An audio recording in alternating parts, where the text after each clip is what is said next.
Hello everyone, today I'll show you how to print 4 pages per sheet using Foxit PDF Editor. This is my PDF file and I'll print multiple pages like 4 pages per sheet. Now click on this file option and here you will find this print option or press Ctrl O from your keyboard. The printer dialog box now open. You can select all pages and select a printer, Foxit printer, and select multiple pages per sheet. Page per sheet, click here, and this is default 4 pages. As see this preview,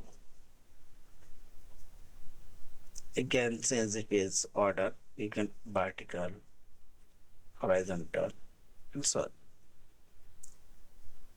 Now finally select OK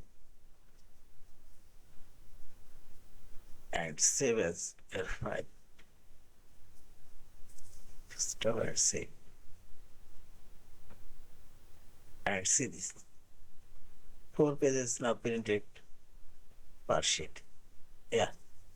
Thank you for watching. Please subscribe, like, share, and comment.